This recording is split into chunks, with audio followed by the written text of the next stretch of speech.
ভালোবাসার রং মানেই লাল।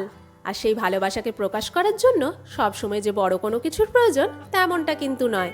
অনেক সময় অনেক ছোট উপহার দিয়েও কিন্তু ভালোবাসার প্রকাশ করা যায়।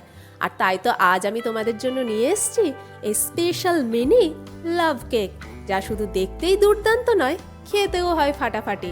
হ্যালো বন্ধুরা, আশা করি সকলে খুব ভালো আছো। আহারে বিহারেতে একখানা ভ্যালেন্টাইন্স ডে স্পেশাল পর্বে তোমাদেরকে স্বাগত। আর এই স্পেশাল মিনি লাভ কেক বানানোর জন্য আমি সবার প্রথমে এখানে নিয়ে নিয়েছিলাম এই রেড ফুড কালার। যেহেতু আজ আমি ভালোবাসার জন্য কেক বানাচ্ছি, তার জন্যই কিন্তু আজ আমি এখানে লাল কালারটা ব্যবহার করেছি। আর সেটাও নিয়ে নিয়েছিলাম খুবই সামান্য পরিমাণে। এরপর ফ্লেভারের জন্য এখানে নিয়ে নিলাম এই ভ্যানিলা এসেন্স, সেটাও নিয়ে নেবো কিন্তু খুবই সামান্য পরিমাণে। আমি এখানে যে পরিমাপগুলো ব্যবহার করেছি সেটা পুরোপুরি কিন্তু আন্দাজে ব্যবহার করেছি। আমি এখানে ছোট মাপের 7খানা মতো কেক বানিয়েছিলাম, আর সেই কেকের আন্দাজে, মানে সেই কেকের যে ব্যাটারটা রেডি করব সেই আন্দাজেই আমি এখানে কিন্তু পরিমাপগুলো নিয়েছিলাম। এখানে দিয়ে দিলাম 3 চামচ মতো জল। জলটা কিন্তু প্লেন মানে নর্মাল ওয়াটার ছিল, সেটাকে দিয়ে হালকা একটুখানি মিক্স আপ করলেই চলবে, যেহেতু প্রত্যেকটাই লিকুইড কনসিস্টেন্সি। এরপরে আমি এখানে নিয়ে নিয়েছিলাম এই পাউডার সুগার। আমি জাস্ট নর্মালি চিনিটাকে মিক্সিতে গুঁড়ো করে নিয়েছিলাম, আর এটাও আমি এখানে ব্যবহার করেছিলাম মোটামুটি 5 চামচ মতো। এই যে 5 চামচ চিনি আমি এখানে ব্যবহার করেছি, এটা কিন্তু একদম পারফেক্ট মিষ্টতা এনেছিল, মানে না খুব বেশি মিষ্টি না খুব কম মিষ্টি। মানে এই ছোটো মাপের 7টা কেকের জন্য এই 5 চামচ চিনি আমার এখানে কিন্তু এনাফ ছিল। এরপর এটাকে দিয়েও ভালো করে মিক্স আপ করে নেব। একটুখানি ভালো করে মিশিয়ে নিলে দেখবে চিনিটা ভালোভাবে ডাইলিউট হয়ে যাবে। তোমরা যদি এই রেড ফুড কালারটা নর্মাল গ্রসারি শপে না পেয়ে থাকো, তাহলে ফ্লিপকার্ট 12 মিনিটস ডেলিভারিতে অনায়াসেই কিন্তু পারচেস করতে পারবে। চিনিটা ভালোভাবে মেশানো হয়ে গেলে এরপর আমি এর মধ্যে অ্যাড করে দিচ্ছি 1 চামচ মতো সাদা তেল। আমি এখানে ব্যবহার করেছিলাম সানফ্লাওয়ার অয়েল, তোমরা যে কোনো রিফাইন্ড অয়েলই ব্যবহার করতে পারো, বা চাইলে কিন্তু এখানে মেল্টেড বাটারও ব্যবহার করতে পারো। তেলটাকে দিয়েও এরপর ভালোভাবে মিক্স আপ করে নেব। এরপর একে একে এর মধ্যে আমরা শুকনো উপকরণগুলো মেশাবো। তার জন্য সবার প্রথমে এখানে দিয়ে দিলাম একখানা ছাঁকনি। এর মধ্যে দিয়ে দিচ্ছি 1 কাপ মতো ময়দা। এখানে আমার মোটামুটি প্রায় 9 চামচ মতো ময়দা হয়েছিল। সঙ্গে দিয়ে দিলাম 1 প্যাকেট গুঁড়ো দুধ, মানে ছোট 10 টাকা দামের যে গুঁড়ো দুধের প্যাকেট, সেটা কিন্তু আমি পুরোটাই এখানে ব্যবহার করেছি।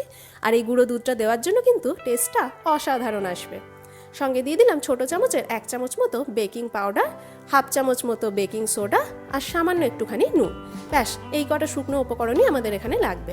এগুলোকে ভালো করে চেলে নেব, আর চেলে নেওয়ার পর এরপর এটাকে ভালোভাবে মিক্স আপ করে নেব। এই কেকটা বানাতে যেরকম খুব কম উপকরণ লাগে, তেমনি সময়ও কিন্তু ভীষণই কম লাগে, আর ভীষণই ইনস্ট্যান্ট। দেখতেও যেমন সুন্দর হয়, খেতেও কিন্তু হয় অসাধারণ। প্রথমে শুকনো উপকরণগুলোকে ভালো করে মিশিয়ে নেব, তারপর অল্প অল্প করে আমরা জল অ্যাড করব। জলটা কিন্তু নর্মাল জল, মানে না গরম না ঠান্ডা, নর্মাল টেম্পারেচারে নেওয়া জল। আর অল্প অল্প করে জল মিশিয়ে আমরা এর কনসিস্টেন্সিটা চেক করে নেব। তোমরা চাইলে কিন্তু এখানে জলের বদলে দুধও ব্যবহার করতে পারো, তবে আমি এখানে দুধটা এই কারণেই ব্যবহার করিনি, কারণ দুধটা ব্যবহার করলে এই কেকের কালারটা একটুখানি, মানে রেড ফুড কালারের কালারটা একটুখানি লাইট হয়ে যাবে। তার জন্যই আমি এখানে জলটা ব্যবহার করেছি। তোমরা চাইলে জল বা দুধ যে কোনোটাই ব্যবহার করতে পারো। আর জল দিয়ে বানালেও কিন্তু এই কেক খেতে হয় অসাধারণ। আর জলটাকে দিয়েও ভালোভাবে এটাকে মিক্স আপ করে নেব। ভালোভাবে মিক্স আপ করার পরে দেখো বন্ধুরা, কালারটা তো যত সুন্দর এসছে, তার সঙ্গে কনসিস্টেন্সিটা অবশ্যই খেয়াল রাখতে হবে। এখানে এরকম একটা রিবন ফ্লোয়িং কনসিস্টেন্সি আনতে হবে, না খুব ঘন না খুব পাতলা, মানে একটু পাতলার দিকে হবে, কিন্তু কোনোভাবেই এটা কিন্তু ঘন হবে না। এরপর এর মধ্যে দিয়ে দিচ্ছি 1 চামচের থেকে একটুখানি কম হোয়াইট ভিনিগার। আমরা নর্মালি যে ভিনিগার রান্নায় ব্যবহার করি সেটা। আর ভিনিগারটা দেওয়ার পরেও কিন্তু খুব জোর হাতে না, খুব হালকা হাতে এটাকে একবার ভালো করে মিশিয়ে নিতে হবে।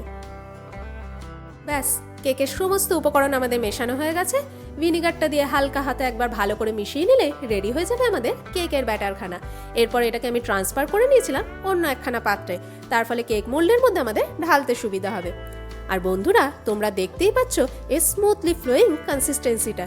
এর ফলে কেকগুলো হবে যেরকম স্পঞ্জি তেমনই সফট। অন্যদিকে গ্যাসে বসিয়ে দিলাম আমি একখানা কড়াই, তার মধ্যে দিয়ে দিলাম উল্টো করে একখানা স্ট্যান্ড, আর ঢাকনা দিয়ে এটাকে মোটামুটি 5 মিনিটের জন্য ফ্রি হিট করে নেব। আর কেক বসানোর জন্য আজ আমি এখানে ব্যবহার করছি এই 100 ml এর পেপার কাপগুলো। এই কাপগুলোর মধ্যে না আছে তেল গ্রিস করার কোনো ঝামেলা, না ডিমোল্ডের সময় কোনো রকম অসুবিধা হবে। এরপর একে একে কাপগুলোর মধ্যে দিয়ে দেবো ব্যাটারখানা। তবে ব্যাটারটা কিন্তু আমি অর্ধেক অবধি ফিল করব, কারণ কেকগুলো যখন ফুলে উপর দিকে আসবে, ব্যাটারটা বেশি হলে কিন্তু কাপের বাইরেও চলে আসতে পারে। তাই অবশ্যই খেয়াল রাখতে হবে যে ব্যাটারখানা যেন কাপের অর্ধেক অবধি ফিল হয়। আর আমি যে পরিমাণ ব্যাটার এখানে রেডি করেছিলাম তাতে কিন্তু আমার 7টা কাপ একদম পারফেক্টলি রেডি হয়ে গিয়েছিল। এরপর কেক ডেকোরেশনের জন্য আমি এখানে ব্যবহার করেছি এই রেনবো জিনিসগুলো। এগুলোকে জাস্ট ওপর থেকে একটুখানি স্প্রিঙ্কেল করে ছড়িয়ে দেবো।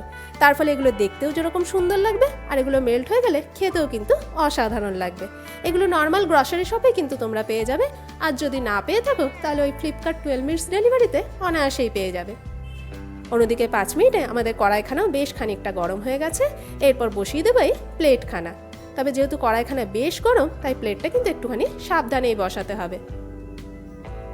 এরপর একটা চামচের সাহায্যে আমি প্লেটটাকে একটুখানি মাঝখানে ভালো করে সেট করে দিলাম। যেহেতু ভীষণ গরম হয়ে গেছে তাই হাতের সাহায্যে আর করা যাচ্ছিল না। এরপর এটাকে আমি ঢাকনা দিয়ে দিলাম, আর এর যে হোলটা রয়েছে সেটার মুখটা লবঙ্গ দিয়ে বন্ধ করে দিলাম যাতে কোনো রকম এয়ার পাস না হয়।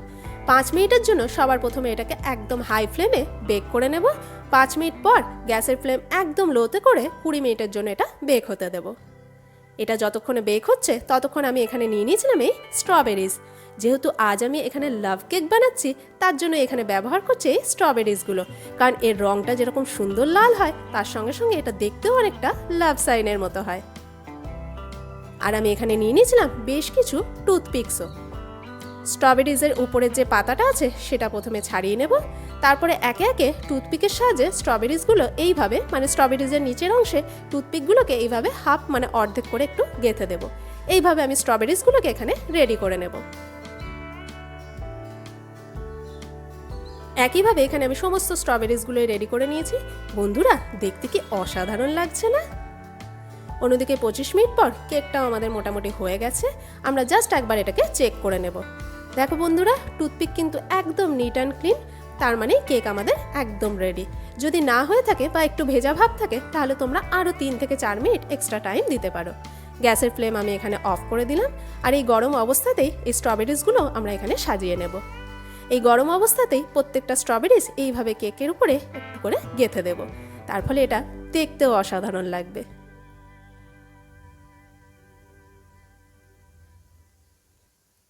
ব্যাস রেডি হয়ে গেল আমাদের special mini love cake, Valentine's Day special mini love cake. কেকগুলো ঠান্ডা হয়ে গেলে একে একে এবারে ডিমোল্ড করে নেব।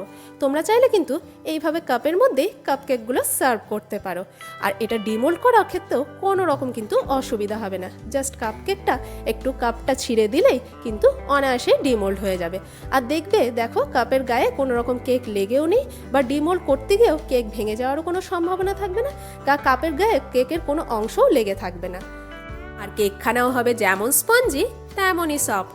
তাই বন্ধুরা, এই ভ্যালেন্টাইন্স ডেতে তোমরাও কিন্তু তোমাদের মনের মানুষের জন্য বানিয়ে ফেলতে পারো ভীষণই কম উপকরণে আর ভীষণই কম সময়ে ইনস্ট্যান্ট এই স্পেশাল মিনি লাভ কেক, যা শুধু দেখতেই সুন্দর নয়, খেতেও কিন্তু হয় ফাটাফাটি।